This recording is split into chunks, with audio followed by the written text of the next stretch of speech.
While nearly every team in America hosts an annual fundraising dinner, the Minnesota Wilds may be one of a kind.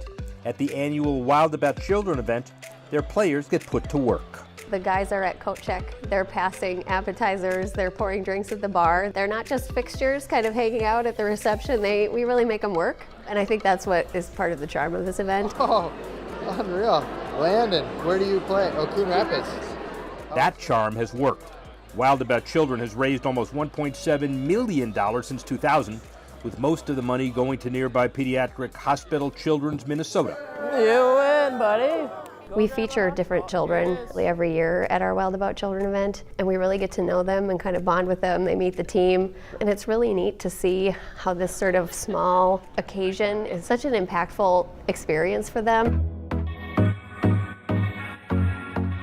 A trio of Minnesota natives played a big role in the Timberwolves' New Era New Courts program. Its goal was to refurbish 3 neighborhood basketball courts within the state. Minneapolis native John Thomas, who played 11 years in the NBA, including for the T-Wolves, is now the team's vice president of community engagement. The process for New Era New Courts really came about in just us looking to deepen our relationship inside the community. As part of that, we figured that we'd allow our community to really vote on which courts were in need. We were able to garner a ton of votes inside of our communities, and ultimately, for this past summer, there were 3 winners. Current Timberwolves and Burnsville natives Cole Aldrich and Tyus Jones headed the effort from the team side, making it a point of personal pride for everyone involved.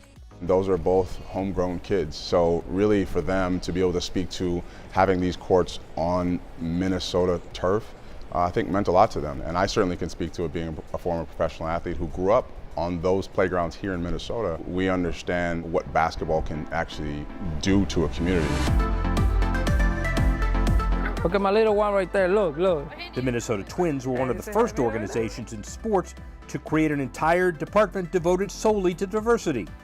Work is done to build relationships and opportunities for the wide array of cultures, religions, and people that call Minnesota home. One unique concentration is not just on youth playing baseball and softball, but helping them understand the history and traditions of the sports. One thing that we've been working on with our Reviving Baseball in the Inner Cities program, which is part of Major League Baseball, is really getting kids 8 and under to play the game, to just give it a shot, but also helping them to understand the history of it. A lot of the kids that play the game here in the inner city are African American, and helping them understand the history of the Negro Leagues and African Americans who came before them. So it's not just about baseball and softball, it's about telling the story, telling the history of it, and helping them learn where the game has come from and where it's going, and hopefully by giving them that 360-degree view of the game, they come to love it and play it and really use it as a positive outlet for their extra time outside of school.